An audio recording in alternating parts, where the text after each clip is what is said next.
So, at this point, we have spent much time discussing the different ways that we think about the worth of the environment and the different philosophical and ethical frameworks for making decisions about how to treat the environment. But it's been a little abstract, so now we are going to turn our attention to a case study that will ground these ideas in a real historical scenario that occurred in 1913 in California. This is the case of the Hetch Hetchy Valley. The Hetch Hetchy Valley was a region of Yosemite National Park. You can see it pictured here in this black and white photo from the early 1900s. It was a well preserved scenic valley through which ran the Tuolumne River, as well as several creeks, multiple waterfalls, and a rich and well preserved riparian ecosystem. Being part of a national park, the Hetch Hetchy Valley was supposed to be protected. However, in 1906, the city of San Francisco, which is built on the San Andreas Fault Line, experienced the deadliest earthquake in the history of the United States.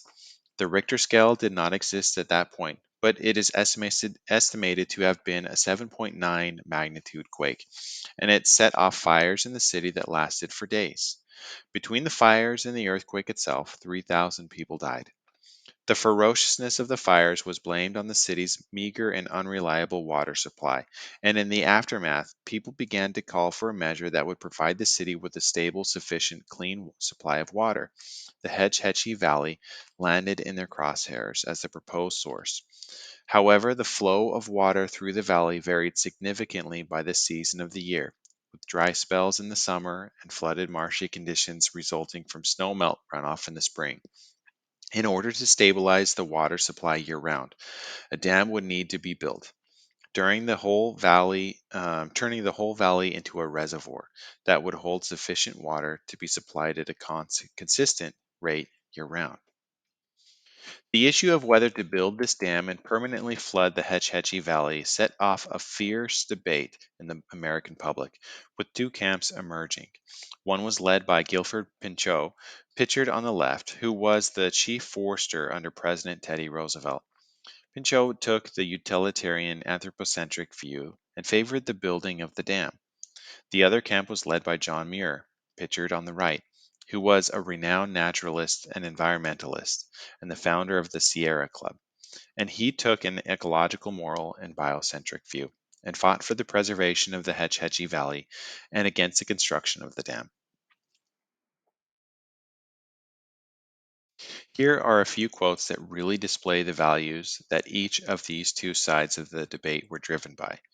Pinchot wrote, "As to my attitude regarding the proposed use of Hetch Hetchy by the city of San Francisco, I am fully persuaded that the injury, by substituting a lake for the present swampy floor of the valley, is altogether unimportant compared with the benefits to be derived from its use as a reservoir.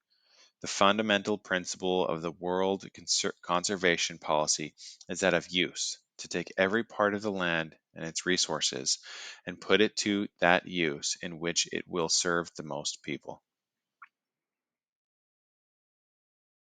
On the other side of the debate, John Muir wrote, "These temple destroyers, devotees of ravaging commercialism, seem to have a perfect contempt for nature, and instead of lifting their eyes to the God of the mountains, lift them to the almighty dollar."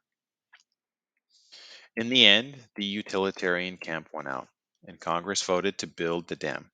The Hetch Hetchy Valley was lined with concrete, and a 430-foot dam was constructed that began delivering water to the city of San Francisco.